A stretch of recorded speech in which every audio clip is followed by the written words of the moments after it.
Hey, it's Adam Colazetti, and this is the Culture Hack. Today we have on Blaine McGilvery. He is the president of WellnFlex. He's going to talk to us about all things benefits, specifically where to start and where to go with wellness and flexibility. So check it out.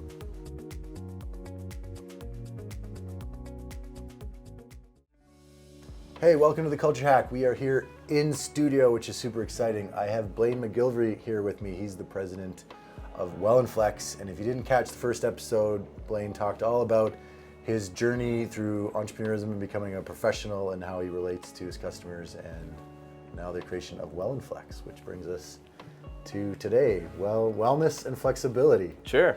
Let's get into it a little bit. What do I need to know Thanks. about these two things? Yeah, well, I think it's important that that companies actually do sort of walk the walk with mental health. We all know that we're kind of coming through a tough time, and I think it's one of those things that it's easy to say you're gonna do something about it, but it's harder to actually implement something that can be helpful for your staff. There's a ton of resources out there, but the problem is trying to find the right ones. And I think larger companies with say 5,000 plus employees, they can probably throw some money at it. But when you're a smaller company, say 10 plus, or even at 100 employee situation, or sorry, 100 to 200, it's tough for those companies to figure out where to start, what the budget looks like, and also the work commitment, the admin time, all that sort of stuff. Flexibility is pretty easy to solve. I can talk a little bit about that as well.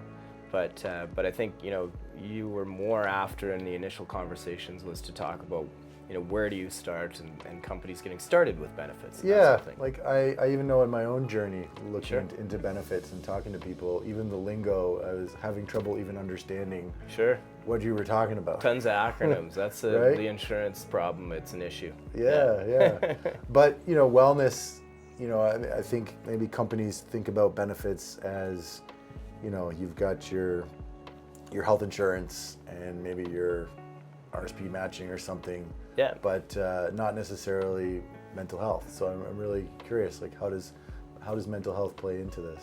Well, I think first and foremost, like for any company, again, there's lots of places to start to get employee benefits. So the first place is finding somebody you trust, or getting somebody to earn it for you. So there's lots of brokers out there, but I would say trust is number one. And again, trust can be earned. For me, it's educating the people that I deal with. So if I've got a new prospect, I'm going to teach them everything I know about benefits so that they can make sort of guided educational choices. And through that process, hopefully we become friends. And that's the deal. I mean, long-term clients now I've had 20 plus years, and they've been really quite satisfying for me, and that relationship's there. Once you've got a foundation for your benefits package, which is your health and your dental and your life insurance, disability, you've come to a point where, first of all, you can afford just that, which means you want to attract and retain staff, right? That's the whole purpose of benefits from an employer standpoint. From an insurance standpoint, the purpose of having a group is the bigger you get, the more insurance you can get without medical evidence. So that's probably one of those things you're like, well, what is medical evidence? So again, that's something that a good broker would probably educate you and earn that trust through the process of trying to help you get to where you need to be. But for clients that already have a benefit program, which is it's 99% of the companies I deal with, and I do set up new programs, but yeah, again, the majority of them have something in place. I think it's refining it to give the people what we want. We touched on that last episode, but people want flexibility, there's no question. I want it in my day-to-day sort of life. You can achieve that without being a major corporation. So if you work at TELUS, for example, you can have a cafeteria-style benefits program where I could choose more dental, and you could choose more drugs because you're diabetic or something, I don't know. But because they've got a bigger pool of people, they can actually sort of choose what they want. But they're large enough for that. Most companies aren't that big, so how do you achieve that flexibility? And for me, with my clients at WellnFlex, and again, the wellness piece is another thing that larger companies should really be looking at and actually walking the talk of it, where do you start? And again, so the flexibility, all of my clients I've partnered with a flex account or lifestyle account, health spending account, which can achieve the goal of that flexibility for you. And then I've partnered with a free mental health tool. So for all of my clients at WellnFlex, again, we're offering sort of bolt-ons. You don't have to change your existing structure if you've already got one. Yeah. You can engage with a mental health tool that's been proven to sort of improve people's lives and mentality, and it's gauged, and you get some data back on how that looks. And that's important because you can actually see how healthy your group is. But on the flexibility side, pretty easy to do. There's some math calculations that go into it, and for a business owner and for yourself and others that are sort of starting out there, it's important to have somebody that you trust that can show you the numbers and show you how to achieve some of those goals, do it properly. I love that. I love that there's this tool that you can use, because mental health, you're right, especially in the last few years, it's become more and more of a prevalent topic. Right? For sure, yeah. And I think there's been a lot of there's employee assistance programs that are a bolt-on for every benefit program through every insurance provider. But are they being utilized? Probably not. Are you getting the data as a client of that to see if your group is engaging in that? No. Also, is it a proactive tool? No, it's reactionary, right? When you're engaging with EAP as an employee, it's because maybe you've got a wife that's an alcoholic, you don't know where to go, or you're obese, you want to try a lifestyle questionnaire and see what you're engaging with the product through the internet. So to actually have a mental health tool that sort of gauges your personality or helps you work on things like mindfulness, things like that, there are companies out there, but they charge for it. For me, I'm offering and partnering with, again, some preferred provider networks, PPNs we call them, so some more acronyms for you. All right, I got it.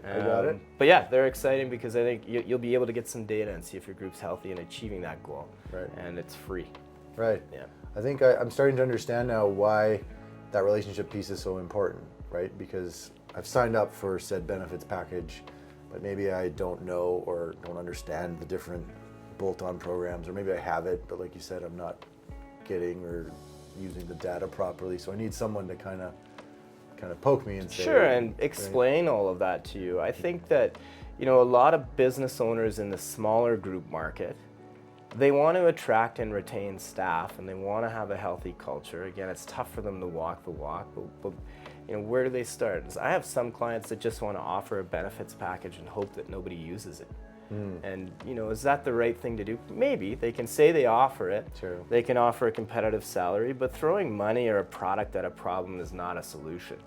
The best clients and best sort of satisfaction when I poll employees and clients are the ones that are engaged with the benefits. They know how to use it. They know where to go when it goofs up, like if a claim doesn't get paid properly, and then they know and they understand the pricing is important because, hey, price is number one, but get that out of the way so that they understand price is a function of claims in the benefits world. So if your advisor or broker can explain that properly to you and you trust what they're saying, then I think you've got that relationship where you can actually drive the best bang for the buck. And I get that question every day. It's the Jerry Maguire thing. It's a pride-swallowing siege. Like, price is price, and I will help you understand it. Yeah. It's a function of your risk and claims. But the best clients, again, if you want to offer something and put it out there, you can. You need to be able to afford that, and somebody will help you do that. They'll just sell you something.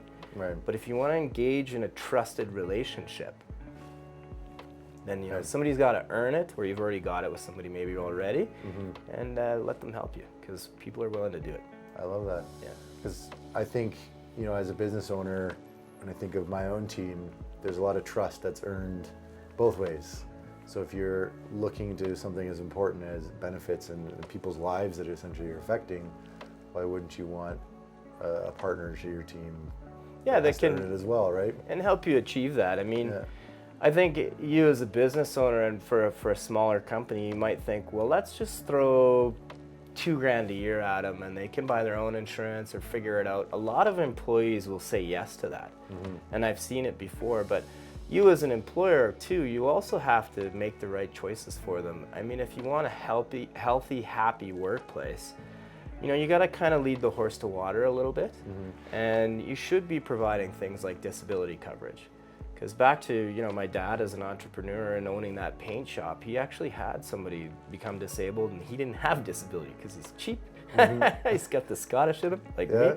But, he ended up paying the salary because he knew the family really well, and you want to take care of people. I mean, he's a nice guy, but, I think there's a special blend of hey, let's throw some cash at it, but also let's be guided to do the right things for our staff. I've always tried to encourage people to offer a group retirement program with an employer-sponsored match. It's expensive, but there's some retention tools in there too, so you can have a retained match for the employers. There's lots of things you can do. Right. And again, if you have that trusted relationship, someone can guide you to make those good choices and have an all-around program where you are throwing a bit of cash at it, which is what the people want, give them what they want.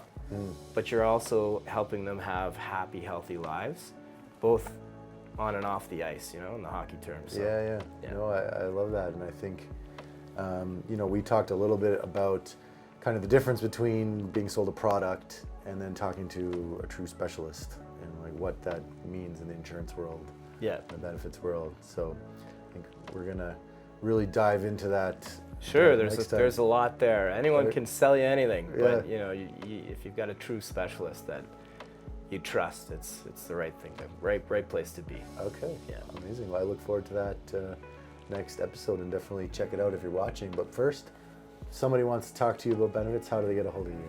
Yeah, so again, the LinkedIn profile, this is why I'm doing things like this, to bolster that a little bit. But so LinkedIn is a great spot. The company web page is WellnFlex. So WELLN Flex, all one word. And then, of course, the website, wellnflex.com. I'm Blaine McGilvery. If you Google me on LinkedIn and you're a business owner or into HR, I'll connect with you for sure, and I'll give you some tips. And but if you've already are a total professional, I guarantee I can add something that'll get you going. Amazing. Thanks. Thanks, Blaine. Just a reminder, next time we're going to talk about what it means to be a specialist versus just selling products. And that's important, so come check it out.